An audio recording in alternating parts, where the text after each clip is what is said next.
نساء کی آیت نمبر 110 سے آیت نمبر 113 تک 4 آیات کریمہ آج کے درس کا حصہ ہیں۔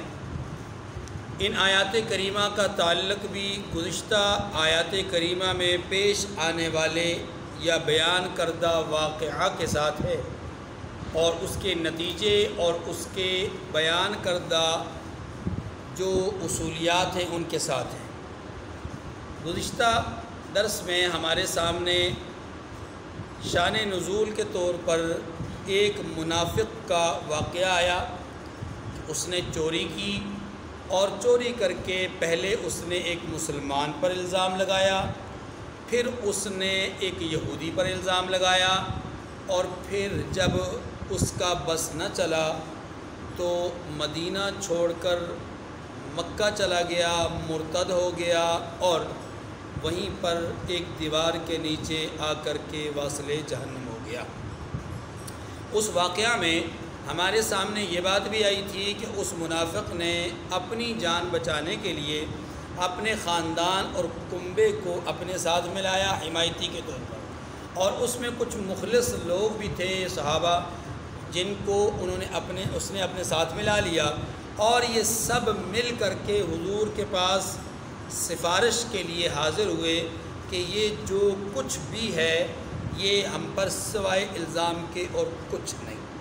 رسول اللہ صلی اللہ علیہ وسلم نے بھی حالات، واقعات، قرائن کو مد نظر رکھتے ہوئے بظاہر ان کے اس جملے کو یا ان کی اس بات کو قبول کر لیا کہ شاید یہ درست کہہ رہے ہیں، اور اس کے مقابلے میں حضرت قتادہ رضی اللہ تعالی عنہ نے آ کر جو حالات بیان کیے ان کی آپ نے بات کو رد کر دیا کہ آپ ایک شریف یا سادے لوگوں پر جو ہے وہ الزام لگا رہے ہیں۔ سادے اور شریف اس لیے کہا کہ ان اصحاب کو مد نظر رکھا حضور نے صلی اللہ علیہ وسلم کہ جو مخلص تھے، اور ان کی قسموں کو مد نظر رکھا جو انہوں نے کھائی منافقین نے۔ ان قرائن کی وجہ سے آپ علیہ السلام نے ظاہری طور پر ان کی بات کو قبول کیا اور حضرت قتادہ کی بات کو رد کیا۔ یہ ابتدائی طور پر ہے۔ جب آیات کریمہ نازل ہو گئیں، حالات کھل گئے، واقعہ کی حقیقت سامنے آ گئی، اب چاہیے یہ تھا کہ منافق توبہ طائب ہو جاتا، استغفار کرتا، حضور کے دربار میں حاضر ہوتا اور معافی مانگ لیتا اور دنیا میں سزا پا لیتا اور چھٹکارا ہو جاتا، لیکن اس نے ایسا نہیں کیا۔ اس نے جو کلمہ زبان سے پڑھا تھا اس کا بھی انکار کر دیا اور سیدھا چلا گیا مکہ۔ اس ضمن میں جو تفصیلی بات تھی وہ گزشتہ درس میں ہمارے سامنے آ چکی۔ اب اسی کو آگے بڑھاتے ہوئے اصول بیان کیا گیا کہ جو آدمی گناہ کرتا ہے اس گناہ کا وبال اسی پر ہوگا۔ ایک بات، ایک اصول یہ بیان کیا، ایک اصول یہ بیان کیا کہ جو آدمی گناہ کرے اور پھر اللہ سے معافی مانگ لے تو اللہ تبارک و تعالیٰ اس کی معافی کو قبول کر لیتے ہیں، یہ ایک الگ اصول بیان کیا گیا۔ اور پھر گناہ کرنے اور گناہ ہو جانے میں فرق کو واضح کرتے ہوئے بیان فرمایا کہ اگر کوئی آدمی گناہ کر بیٹھے، یعنی غلطی سے، خطاً اس سے غلطی ہو جائے، گناہ ہو جائے، تو ایسے آدمی کو فی الفور استغفار کرنا چاہیے، توبہ طائب ہونا چاہیے، تاکہ پتہ چلے کہ اس سے غلطی ہوئی ہے، غلطی کی نہیں ہے۔ فرق ہے نا؟ اور جو آدمی غلطی کرتا ہے اس کو یہ کہا گیا کہ دیکھو دنیا میں یہ بوجھ تم نے جو اپنے کندھے پہ اٹھایا، سر پہ اٹھایا، یہی بوجھ لے کر کے کل تم دربار الہی میں جاؤ گے تو پھر تمہیں اس کا خمیازہ اور اس کا نقصان سخت ترین عذاب کی شکل میں بھگتنا پڑے گا۔ اس لیے بہتر یہی ہے اس دنیا کے اندر صاحب حق کو اس کا حق دو اور اللہ سے معافی مانگ لو، توبہ کر لو۔ یہ الگ بات بتائے گی۔ پھر چونکہ واقعہ کے اندر بظاہر ظاہری طور پر حضور علیہ السلام نے حمایت فرمائی یا قبول کیا ان لوگوں کی بات کو کہ جو منافقین تھے، ان کی بات کو قبول کر لیا اور حضرت قتادہ والی بات کو رد کر دیا بظاہر حالات، ظاہری طور پر۔ یہ بات جو کہ ظاہر حالات کے مطابق آپ علیہ السلام نے عمل کیا، یہ گناہ نہیں تھا، غلطی نہیں تھی، خطا نہیں تھی، لیکن واقعہ کے خلاف تھا. واقعہ کے فی نفسی معاملہ واقعہ کے خلاف تھا. اگرچہ حضور علیہ السلام نے جو بھی اس وقت کیا قلبی رجحان کی بنیاد پر کیا، اور قلبی رجحان حالات اور قرائن کے موافق کیے، یہی تھے جو آپ نے فیصلہ کیا یا جو آپ نے بات کی. اس پر اللہ تبارک و تعالیٰ نے ارشاد فرمایا کہ دیکھیے دشمن منافقین اور ان کی چال یہ تھی کہ ہم تو گمراہ ہیں ہی، ہم تو غلطی پر ہیں ہی، ہم نے تو جو ظلم کیا جو گناہ کیا سو کیا، لیکن اپنے گناہگار ہونے پر آپ کو اپنا حمایتی بنا کر آپ کو بھی گناہگار کر دیں. ان کی کوشش تھی کہ وہ اپنے گناہ میں حمایتی بنا کر آپ کو بھی کیا کر دیں؟ گناہگار کر دیں. یہ ان کی کوشش تھی. اللہ کیا فرماتے ہیں؟ فرمایا کہ اگر اللہ کا فضل آپ کے شامل حال نہ ہوتا، آپ پر اللہ کا فضل نہ ہوتا، آپ کے شامل حال اللہ کا فضل نہ ہوتا، تو یہ لوگ تو یقیناً آپ کے ارد گرد ایسا محاصرہ باتوں کا کر چکے تھے کہ آپ ان کی طرف مائل ہو کر کے اس گناہ یعنی حمایت جرم میں آپ شریک ہو جاتے. حمایت جرم میں آپ حقیقتاً شریک ہو جاتے. ظاہراً تو ہوئے، لیکن ظاہراً ہونا کوئی گناہ نہیں تھا کیونکہ کل بھی رجوع تھا، لیکن حقیقتاً بھی آپ ہو جاتے اگر اللہ کا فضل شامل حال نہ ہوتا. یہ اللہ کا فضل شامل حال تھا کہ اس نے فوری طور پر آپ کے قلبی رجحان کو بھی بدل ڈالا حقیقت حال بیان کر کے. حقیقت حال یہ اللہ کا فضل ہے. اچھا یہ بات بھی ہو گئی. اب اگلی اور آخری بات اللہ تبارک و تعالیٰ نے اپنے محبوب علیہ الصلاۃ والسلام کی علمیت کو بیان فرمایا ہے. علمیت کو، اور علمیت کیا ہے اس کے لیے ہم اس جملے پر جائیں گے جو جملہ یہاں پر قرآن پاک نے بیان کیا ہے. اس جملے کو پڑھیں گے، اس کے نتیجے میں یا اس کے ضمن میں بات کو سمجھیں گے، پھر ہمیں بہتر سمجھ میں آئے گی. دیکھیے وَمَن يَعْمَلْ سُوءًا أَوْ يَظْلِمْ نَفْسَهُ ثُمَّ يَسْتَغْفِرِ اللَّهَ يَجِدِ اللَّهَ غَفُورًا رَحِيمًا. پہلا اصول فرمایا جو شخص کوئی برا کام کر بیٹھے، وَمَن يَعْمَلْ سُوءًا کوئی برا کام، او یظلم نفسہ یا اپنے حق میں ظلم کر بیٹھے، کوئی بھی برا کام کر بیٹھے یا اپنے حق میں ظلم کر بیٹھے، پھر اللہ سے بخشش مانگے، یجد اللہ غفور الرحیم، تو اللہ کو بخشنے والا اور مہربان پائے گا. دیکھیے یہاں دو لفظ استعمال ہوئے ہیں، ایک لفظ سوءً اور دوسرا یظلم نفسہ. بظاہر دونوں الفاظ کا معنی ایک ہی ہے. توجہ کیجیے گا، بظاہر دونوں الفاظ کا معنی کیا ہے؟ کیا معنی؟ دونوں کا معنی بظاہر یہ ہے کہ جو آدمی گناہ کر بیٹھے، جو آدمی پھر اللہ سے معافی مانگے، اللہ تبارک و تعالیٰ کو وہ غفور اور رحیم پائے گا. لیکن قرآن پاک میں یاد رکھیے جب بھی کوئی لفظ استعمال ہوتا ہے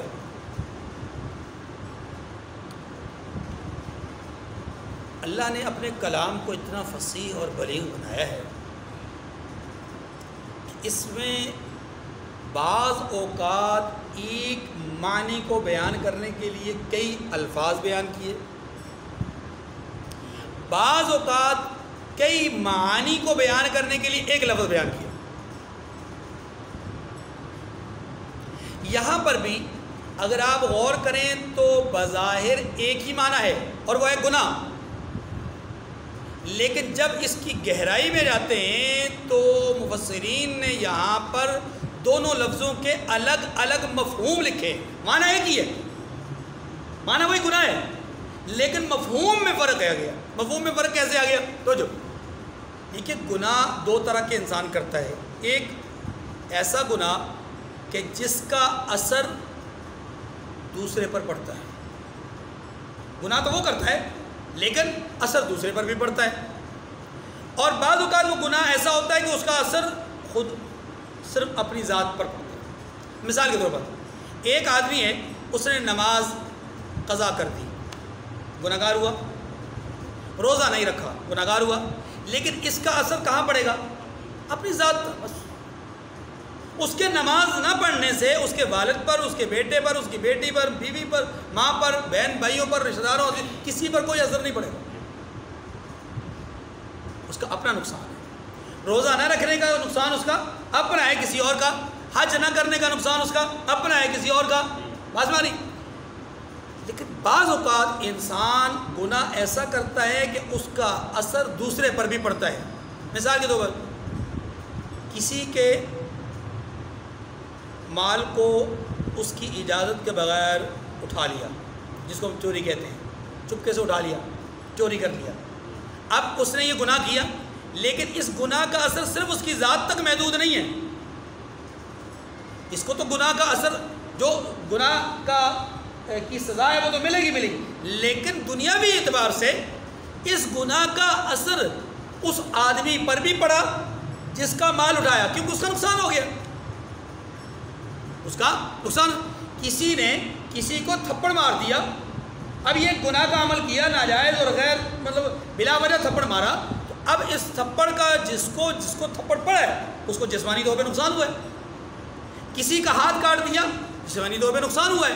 کسی کا مال اڑا لیا، مالی طور پہ نقصان ہوا ہے. یا وراثت میں سے بہنوں کا حق چھین لیا، غصب کر لیا، ان کو نقصان ہوا ہے. تو یاد رکھیے گناہ کی دو قسمیں.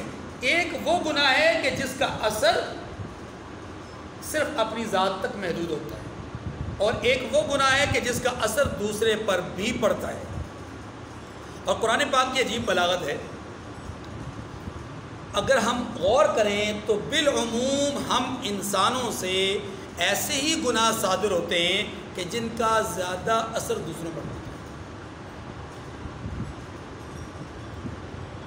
ہم اپنی ذات کی حد تک معاملات پر، اپنی ذات کی حد تک چیزوں پر ظلم کرنے سے اجتناب کرتے ہیں، بچتے ہیں، لیکن دوسروں پر ظلم کر جاتے ہیں.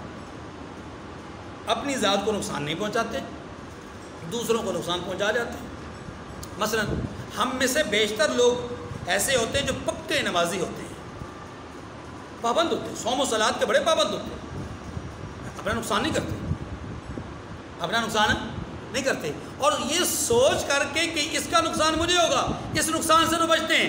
لیکن جب دکان پہ بیٹھتے ہیں تو ڈنڈی مارتے ہیں، لین دین میں ڈنڈی مارتے ہیں، معاملات کرنے میں ڈنڈی مار جاتے ہیں، کہیں تطفیف سے کام لیتے ہیں، کہیں خرد برد سے کام لیتے ہیں، کہیں ظلم سے کام لیتے ہیں، کہیں جھوٹ بول کر کے قسمیں کھا کر کے جو ہے وہ جھوٹی قسمیں کھا کر کے اپنا مال بیچتے ہیں، کہیں کسی کا حق چھین لیتے ہیں، کہیں کسی کا حق دبا دیتے ہیں. بیشتر لوگ ایسے ہیں کہ جو نمازی ہوتے ہیں، روزے دار ہوتے ہیں، حج بھی کیا ہوتا ہے اور کئی حج بھی کیے ہوتے ہیں، زکوٰۃ بھی ادا کرتے ہیں، لیکن دوسری طرف لوگوں کے حقوق کی رعایت نہیں کرتے، لوگوں کی حقوق کی رعایت. اب یہ کیا کر رہے ہیں؟ اپنی جان پر تو ظلم نہیں کر رہے، بظاہر اپنی جان پر تو ظلم نہیں کر رہے، لیکن دوسروں پر ظلم کر رہے ہیں. میں نے اس جملے کا مطلب یہ ہرگز نہیں ہے کہ وہ گناہ گار نہیں ہوتے، یہ تو پہلے ہی سمجھا دیا نا کہ گناہ کی دو قسمیں ہیں. ایک وہ گناہ ہے جس کا اثر صرف اپنی ذات تک ہوتا ہے، دوسرا وہ گناہ ہے جس کا اثر دوسروں پر بھی اپنی ذات تک اثر اپنا جو ہوتا ہے پڑتا ہے. اس گناہ سے تو آدمی بچنے کی کوشش کرتا ہے، لیکن دوسروں کے ساتھ جو دوسروں کی طرف جو اثر منتقل ہوتا ہے یا دوسروں پر جو اثر مرتب ہوتا ہے، اس گناہ سے عام طور پہ لوگ نہیں بچتے. ہماری کوشش ہوتی ہے کہ ہم اپنے اوپر ظلم نہ ہونے دیں اور دوسروں پر ہوتا ہے تو ہو جائے. یہ جو اپنی ذات پر اثر مرتب ہوتا ہے دوسروں پر نہیں ہوتا، اس کو قرآن پاک نے کہا او یظلم نفسہ، وہ ایسا گناہ کرے کہ جس کا ظلم یا جس کا نقصان اس کی ذات کو ہوگا اور جس کا نقصان دوسرے کو بھی ہو. اس کے لیے پہلا لفظ استعمال ہوا وَمَن يَعْمَلْ سُوءًا. اسی بات کو میں عرض کر رہا تھا کہ قرآن کی بلاغت پہ غور کریں. قرآن نے عمومی گناہ کو پہلے ذکر کیا، خصوصی گناہ کو بعد میں ذکر کیا.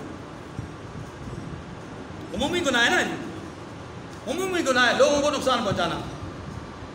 آج معاشرے میں حالات یہ ہیں کہ ہم ایک دوسرے کے لیے معاشرتی حیثیت میں وہ درجہ اور وہ مقام پا چکے ہیں کہ جو جنگلات میں درندوں اور بھیڑیوں کا، جیسے ان کے ہاں ایک دوسرے کے حقوق کی کوئی رعایت نہیں، ہمارے یہاں بھی نہیں۔ معاشرتی طور پر اخلاق کا دیوالیہ ہو چکا ہے۔ قرآن پاک نے اسی لیے اس معاشرتی بیماری کو پہلے ذکر کیا ہے کہ وَمَن يَعْمَلْ سُوءًا، جس نے ایسا گناہ کیا کہ جس کا اثر دوسروں پہ پڑتا ہو، او یظلم نفسہ، یا اپنی ذات پہ ہی پڑتا ہو، یا ثم یستغفر اللہ، پھر اللہ سے توبہ کر لے، پھر اللہ سے توبہ کر لے، استغفار کر لے، یاد رکھیے وہ گناہ جس کا تعلق صرف اس کی ذات سے ہے وہ صرف توبہ سے قبول ہو جائے گا، معاف ہو جائے گا، اور وہ گناہ جس کا تعلق لوگوں سے بھی ہے وہ صرف توبہ سے معاف نہیں ہوگا، بلکہ اس کے لیے یہ بھی ہے کہ جس کا جو حق ہے اس کو وہ حق پہنچائے یا دے، پھر اللہ سے معافی مانگے، اس کو اس کا حق دے اور اللہ سے اس کے حکم کی نافرمانی کی وجہ سے اللہ سے معافی مانگے۔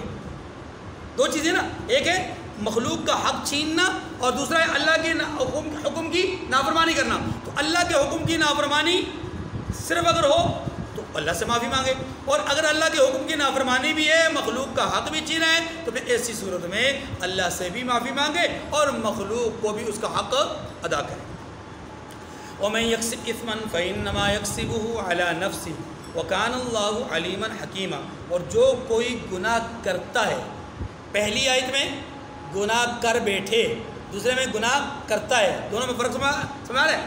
یعنی ایک ہے انسان سے گناہ ہو جانا اور ایک ہے گناہ ارادتاً کرنا، جان بوجھ کے گناہ کرنا۔ وَمَن يَكْسِبْ إِثْمًا فَإِنَّمَا يَكْسِبُهُ عَلَى نَفْسِهِ، اور جو کوئی گناہ کرتا ہے تو اس کا وبال اسی پر ہے، اور خدا جاننے والا اور حکمت والا ہے۔ اسی کا دوسرا حصہ وَمَن يَكْسِبْ خَطِيئَةً أَوْ إِثْمًا ثُمَّ يَرْمِ بِهِ بَرِيئًا فَقَدِ احْتَمَلَ بُهْتَانًا وَإِثْمًا مُبِينًا، جو شخص کوئی قصور یا گناہ تو خود کرے لیکن اس سے کسی بے گناہ کو متہم کرے، یعنی اس کا الزام کسی دوسرے پر لگائے۔ منافق کا قصہ ذہن میں ہے، چوری اس نے خود کی اور الزام لگا دیا حضرت لبید رضی اللہ تعالیٰ عنہ پر، اچھا، یا بعد میں یہودی پر، زید بن سمین پر، اچھا جی، فقد احتمل بہتانا واثما مبینا، تو اس نے بہتان اور صریح گناہ کا بوجھ اپنے سر پر رکھا۔ دیکھیے دو گناہ کر لیے، دو گناہ ہو گئے نا، ایک ہے گناہ کرنا، ایک اس نے خود گناہ کیا، چوری کی یا کوئی بھی، اور دوسرا یہ کہ اس چوری کا یا اس گناہ کا الزام اپنے اوپر ڈالنے کے بجائے دوسرے پر ڈال دیا۔ اچھا یہاں پر میں آپ کو عرض کروں، یہ صرف چوری کا معاملہ نہیں، اگر اس منافق کے دوسرے کردار کو بھی مد نظر رکھا جائے، جو میں نے کل عرض کیا تھا کہ یہ شاعر تھا اور حضور علیہ السلام کی حجب بھی بیان کیا کرتا تھا، حضور کی مذمت کے لیے اشعار بھی کہا کرتا تھا، لیکن ان اشعار کو اپنی طرف منسوب نہیں کرتا تھا، کسی اور کی طرف کر دیتا تھا، یہ فلاں نے کہے یا کسی اور نے کہے، پتہ نہیں کس نے کہے، معلوم نہیں جی کون کہنے والا، لیکن اس نے یہ اشعار کہے، ٹھیک ہے۔ اب یہ کیا کر رہا ہے، گناہ تو کر رہا ہے خود، اشعار تو مذمتی کہہ رہا ہے خود، لیکن ان کی نسبت کر رہا ہے کسی اور اس کی طرف بھی اشارہ ہے۔ فرمایا کہ گناہ خود کرے اور الزام لگائے کسی اور پر، اب دو گناہ کر رہا ہے، ایک خود برے اشعار پڑھنا یا چوری کرنا، دونوں واقعات، اور دوسرا یہ اس چوری کی نسبت کسی اور کی طرف کرنا یا اشعار کی نسبت کسی اور کی طرف کرنا۔ تو جب آپ کسی ایسے آدمی کی طرف نسبت کریں گے جس نے وہ کام نہیں کیا، گناہ کی نسبت کریں گے، تو یاد رکھیں کہ یہ تہمت ہوتی ہے۔ یہ کیا ہوتی ہے؟ تہمت، اور تہمت اللہ کے ہاں بہت بڑا گناہ ہے، اکبر الکبائر، جو بڑے بڑے گناہ ہیں نا ان میں سے ایک بڑا گناہ کیا ہے؟ کسی پر تہمت لگانا۔ وہ گناہ جن سے انسان کی ہلاکت وابستہ ہے ان میں سے ایک گناہ کیا ہے؟ کسی پر تہمت لگانا۔ وہ گناہ جن سے اللہ کا عرش ہل جاتا ہے ان میں سے ایک گناہ کیا ہے؟ تہمت لگانا کسی پر۔ وہ گناہ جن سے اللہ کے رسول اور اللہ تبارک و تعالی سخت ناراض اور نالا ہیں ان میں سے ایک گناہ کیا ہے؟ تہمت لگانا۔ تو کسی پر تہمت لگانا یہ معمولی جرم نہیں، بہت بڑا جرم ہے، اسی لیے فرمایا فَقَدِ احْتَمَلَ بُهْتَانًا وَإِثْمًا مُبِينًا، تحقیق کہ اس نے بہتان اور صریح گناہ کا بوجھ اپنے سر پر رکھا. اب یہ بوجھ اٹھائے ہوئے، یہ بات ختم ہو گئی، یہ اصولی بات ختم. اب اگلی بات کہ چونکہ منافقین نے آپ کے گرد حصار باندھ دیا تھا اپنی باتوں کے ذریعے سے، اپنی چرب زبانی کی وجہ سے، اپنی قسموں کی وجہ سے اور شریف لوگوں کی سفارش کی وجہ سے آپ کے گرد حصار باندھ لیا کہ آپ ہماری بات کو سچی مان لیں. اللہ فرماتے ہیں کہ بظاہر تو آپ اس طرف جھک گئے، یعنی قلبی رجحان آپ کا بظاہر ہو گیا ان کی قسموں کو دیکھ کر کے، شریف لوگوں کی حمایت کو دیکھ کر کے یا شریف لوگوں کی سفارش کو دیکھ کر کے. لیکن اگر اللہ اپنا فضل نہ فرماتے تو آپ تو اس بات پر قائم رہتے. اور یاد رکھیے نبی کوئی بھی ہوں، ان سے خلاف واقعہ بات ہو جانا، خلاف واقعہ چیز کی طرف مائل ہو جانا، حالات اور ظاہر کے موافق ایسا ہو جانا یہ ممکن ہے. یہ اس کو گناہ نہیں کہتے، اس کو گناہ یہ ممکن ہے. مثال کے طور پر موسیٰ علیہ السلام کو اللہ تبارک و تعالیٰ نے طور پہاڑ پہ بتلا دیا کہ آپ ادھر آئے، پیچھے آپ کی قوم بچڑے کی پوجا میں لگ گئی. موسیٰ علیہ السلام وہاں سے چلے آئے، تختیاں تورات کی لی ہوئی ہاتھ میں، اور جب یہاں پہنچے تو تختیاں آپ نے نیچے رکھی، اور سب سے پہلا کام آپ نے کیا کیا؟ اپنے ہی بھائی حضرت ہارون علیہ السلام کی داڑھی اور سر کے بالوں کو پکڑ کر ان کو کھینچا اور ان کو اچھی طرح جھنجھوڑا. وہ کہہ رہے ہیں کہ یبن ام لا تأخذ بلحیتی ولا براسی، اے میرے ماں جائے بھائی میری داڑھی چھوڑیے، میرا سر پکڑنا چھوڑیے، ان کو نہ پکڑیے، میری بات تو سنیے. وہ کیا کہہ رہے ہیں کہ آپ کی موجودگی میں ایسا کیوں ہوا کہ آپ نے سستی کی؟ اب حالات اور قرائن ان کو ایسے معلوم ہو رہے تھے کہ شاید ہارون علیہ السلام اپنی ذمہ داری کما حق ادا نہیں کر سکے، ان کو ایسے لگا. لیکن جب حضرت ہارون نے اپنے تمام تر حالات ان کے سامنے رکھے، حقیقت حال سامنے آ گئی.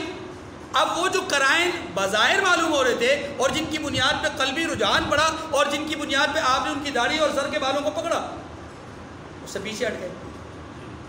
قال رب اغفر لی ولی اخی، فرمانے لگے پروردگار میری بھی بخشش فرما، میرے بھائی کی بھی بخشش فرما.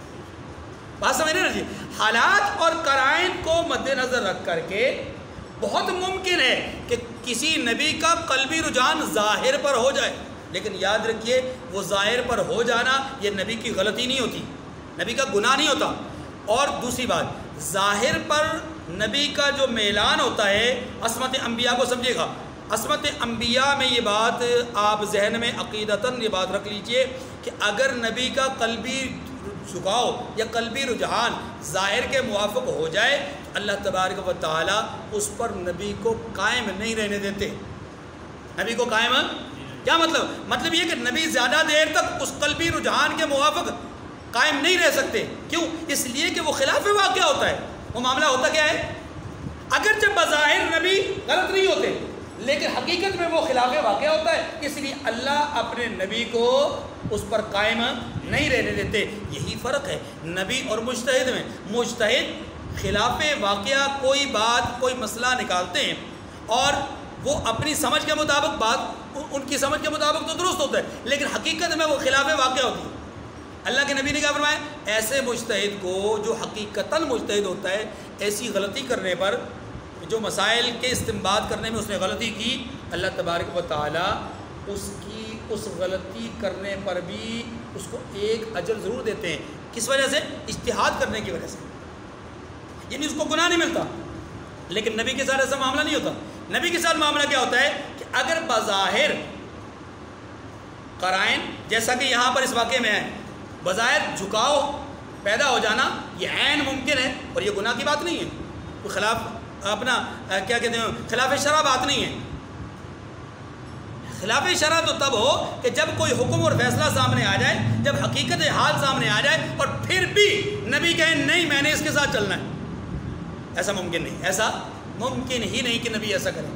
لہٰذا نبی خلاف واقعات بات کی طرف قلبی رجحان اور قلبی جھکاؤ پیدا کر سکتے ہیں، لیکن اللہ ان کو اس پہ قائم نہیں رکھتے.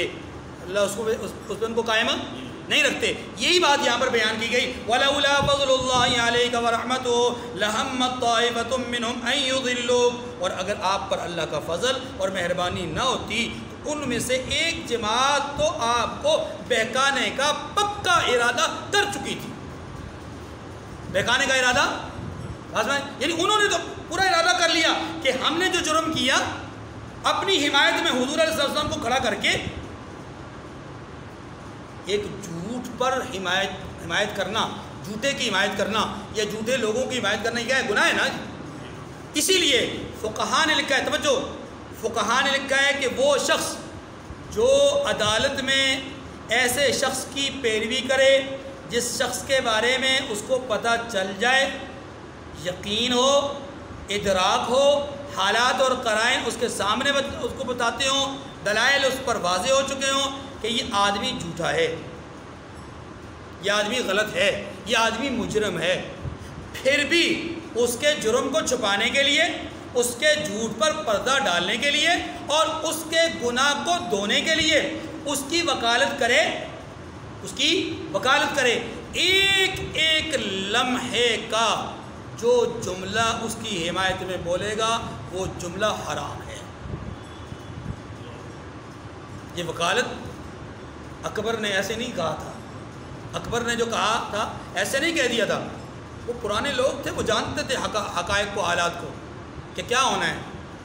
جب پیدا ہوئے وکیل تو شیطان نے کہا، وہ اکبر نے کہا تھا، میں نہیں کہہ رہا، اکبر نے کہا تھا. آپ میں سے کوئی وکیل صاحب میرا گریبان نہ پکڑ دے. اکبر الہ آبادی نے کہا تھا کہ جب پیدا ہوئے وکیل تو شیطان نے کہا لو آج ہم بھی صاحب اولاد ہو گئے.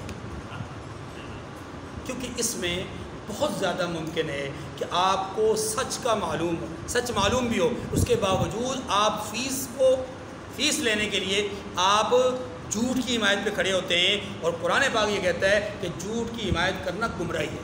جھوٹ کی حمایت کرنا کیا ہے؟ یہ اصول ہے. یہاں ایک گروہ نے کوشش کی کہ آپ کو گمراہ کریں، لیکن اللہ نے اپنا فضل فرمایا کہ آپ کو اس ظاہری جھکاؤ پر قائم نہیں رہنے دیا. اچھا آگے، وَمَا يُضِلُّونَ إِلَّا أَنفُسَهُمْ وَمَا يَضُرُّونَكَ مِن شَيْءٍ، اور فرمایا کہ یہ اپنے سوا کسی کو بہکا نہیں سکتے. ان کی کوششیں ہیں، یعنی ایک دیکھیں یہ کوشش ان کی، حضور کی نہیں. یا کسی کے ذہن میں یہ بات نہ ہے کہ نسبت حضور کی نہیں، حضور کی طرف نسبت نہیں ہے. حضور کی طرف تو اللہ کے فضل کی نسبت ہے. ان کی طرف گمراہی کی نسبت ہے کہ وہ گمراہ ہیں اور دوسروں کو گمراہ بنانا چاہتے ہیں.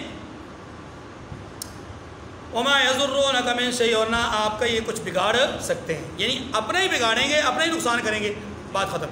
وَأَنزَلَ اللَّهُ عَلَيْكَ الْكِتَابَ وَالْحِكْمَةَ وَعَلَّمَكَ مَا لَمْ تَكُنْ تَعْلَمْ.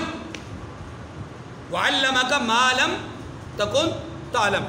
فرمایا اور اللہ نے آپ پر کتاب اور دانائی نازل فرمائی. یعنی کتاب اور حکمت، کتاب سے مراد قرآن مجید ہے، دانائی سے مراد آپ کی باتیں، آپ کی سمجھ ہے، آپ کی تفسیر ہے، آپ کی وضاحت ہے جو آپ نے فرمائی ہے، جس کو ہم حدیث مبارکہ کہتے ہیں، قولی فعلی تمام حدیث. اچھا آگے جو جملہ ہے وَعَلَّمَكَ مَا لَمْ تَكُنْ تَعْلَمْ، ترجمہ اس کا یہ ہے کہ اور آپ کو وہ باتیں سکھائی ہیں جو آپ جانتے نہیں تھے، جو آپ جانتے. الفاظ کو اگر آپ غور کریں گے تو آپ کو سارا مسئلہ معلوم ہو جائے گا.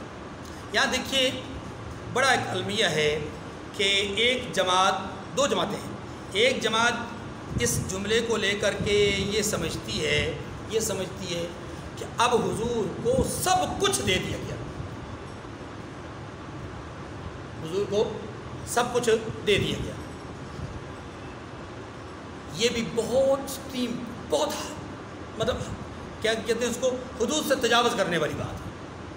اور ایک جماعت بالکل مطلب یہ ہے کہ اس حد تک ان کی ضد میں اور مخالفت میں اس طرح کے جملے ادا کرتی ہے کہ جی عام لوگوں کا علم اور حضور کا علم اور اس طرح کے سے، یہ بھی انتہائی غلط اور قبیح بات ہے.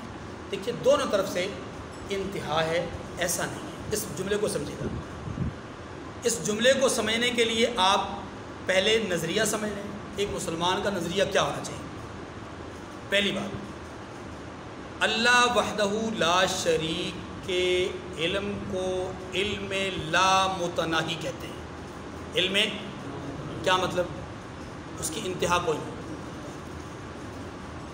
اچھا اس کی ابتدا بھی کوئی نہیں، اس کی ابتدا بھی کوئی نہیں، انتہا بھی ایک بات۔ دوسری بات، اللہ کے علم کے علاوہ تمام مخلوق کا علم متناہی ہے، یعنی اس کی انتہا ہے۔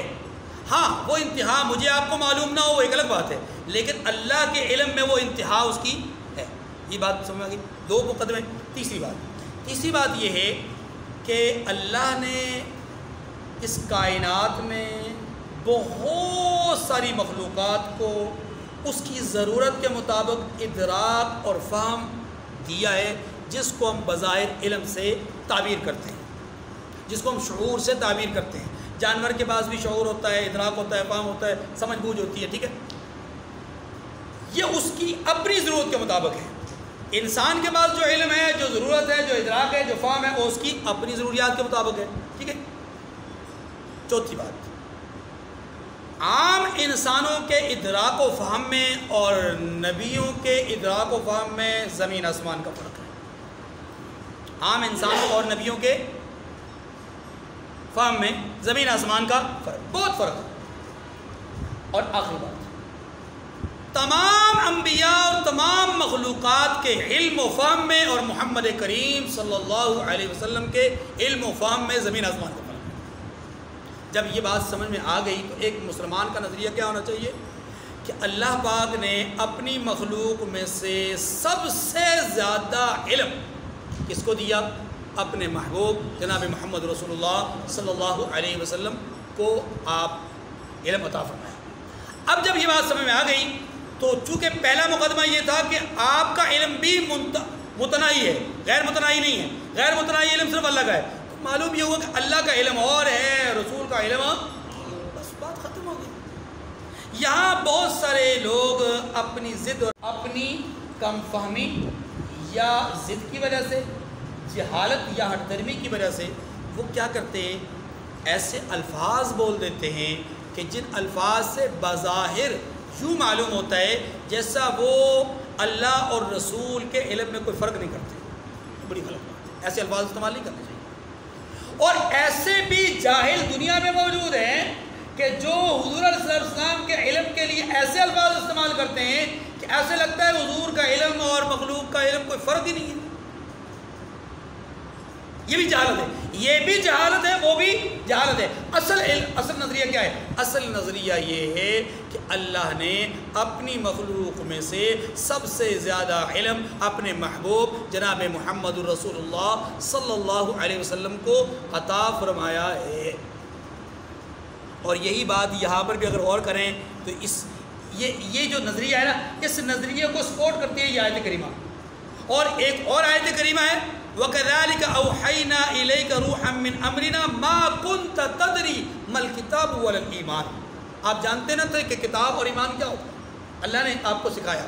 معلوم یہ ہوا کہ اللہ کا علم اور ہے، مخلوق کا حضور علیہ وسلم کا علم اور ہے، ٹھیک ہے؟ ہاں حضور کا علم نسبتاً دوسری مخلوق کے، یہ نسبتاً عام انسانوں کے، یا نسبتاً دوسرے انبیاء کے، یعنی نسبتاً تمام مخلوق کے حضور کا علم سب سے زیادہ ہے۔ حضور کا علم اس لیے فرمایا وَعَلَّمَكَ مَا لَمْ تَكُنْ تَعْلَمْ، اور آپ کو وہ باتیں بھی سکھائیں جو آپ نہیں جانتے تھے۔ لیکن اس کا یہ مطلب ہرگز نہیں ہے کہ آپ کو سب کچھ سکھا دیا۔ دیکھیے اس کا مطلب کیا ہے، اس جملے کا مطلب یہ ہے کہ آپ کو وہ تمام جسمانی، روحانی، علمی اور وحیانی یعنی شرعی باتیں آپ کو سکھائیں، جن کی آپ کو بحیثیت رسول، بحیثیت انسان اور بحیثیت والد، بحیثیت اولاد، بحیثیت جو ہے وہ ایک قائد اور لیڈر، آپ کو جن چیزوں کی ضرورت تھی وہ تمام چیزیں اللہ نے آپ کو سکھا دیں، اور جن چیزوں کی آپ کو ضرورت نہیں تھی وہ آپ کو نہیں سکھائی گئی، وہ آپ کو دیکھیے آپ صلی اللہ علیہ وسلم ساحر نہیں تھے، جادوگر، قرآن نے نفی کی ہے، قرآن نے نفی کی ہے۔ آپ شاعر نہیں تھے، وَمَا عَلَّمْنَاهُ الشِّعْرَ وَمَا يَنبَغِي لَهُ، قرآن پاک نے کہا ہے آپ کو ہم نے شعر و شاعری نہیں سکھائی، اور نہ ہی یہ شعر و شاعری آپ کے مقام و مرتبے کے لائق اور شان تھی۔ اس لیے جو باتیں حضور کے لیے ضروری تھیں بحیثیت نبی و بحیثیت انسان، اللہ نے آپ کو سکھائی، اور ایسی سکھائیں کہ ان جیسی باتیں کسی اور کو نہ سکھائی، چاہے ان کا تعلق تذکیر سے ہے، چاہے ان کا تعلق قصص سے ہے، چاہے ان کا تعلق امثال سے ہے، چاہے ان کا تعلق عبرت سے ہے، چاہے ان کا تعلق موعظت سے ہے، اللہ نے اپنے حبیب کو وہ سکھائی۔ پچھلوں کے قصے بیان کر کے، آنے والے حالات میں سے بہت سارے حالات آپ کے سامنے رکھ کر کے، حتیٰ کہ جنت اور دوزخ کے حالات اور معاملات کو بھی آپ کے سامنے رکھ کر کے آپ کو بتایا۔ کیوں؟ اس لیے کہ اس کی ضرورت تھی کہ وہ جو خاتم النبیین ہیں وہ تمام حقائق کو، آلات کو جانیں اور جان کر کے امت کو بتائیں، اور جن چیزوں کی ضرورت تھی وہ چیزیں اللہ نے آپ کو سکھائیں، اور جن چیزوں کی ضرورت نہیں تھی وہ ورنہ تو کوئی آدمی کہہ سکتا ہے کیا نعوذ باللہ حضور علیہ السلام جادوگر بھی تھے، یہ تو نسبت کرنا ہی کفر ہے۔ اس لیے اس جملے کا مطلب یہ نہیں ہے کہ سب کچھ سکھا دیا، ہاں یہ کہیں کہ اللہ نے اپنے حبیب کو آپ کی ضرورت بشری اور ضرورت نبوی کے مطابق جو کچھ ضروریات تھی وہ کلی اور جزئی تمام چیزیں آپ کو سکھا دی۔ وَكَانَ فَضْلُ اللَّهِ عَلَيْكَ عَظِيمًا، وَكَانَ فَضْلُ اللَّهِ عَلَيْكَ، یہی اللہ کا فضل ہے بھائی، یہی اللہ کا فضل ہے کہ اللہ نے تمام انبیاء، تمام مخلوقات سے زیادہ علم آپ کو عطا فرمایا۔ وَكَانَ فَضْلُ اللَّهِ عَلَيْكَ عَظِيمًا، اور آپ پر اللہ کا بڑا فضل ہے۔ وَآخِرُ الدَّعْوَانَ أَنِ الْحَمْدُ لِلَّهِ رَبِّ الْعَالَمِينَ۔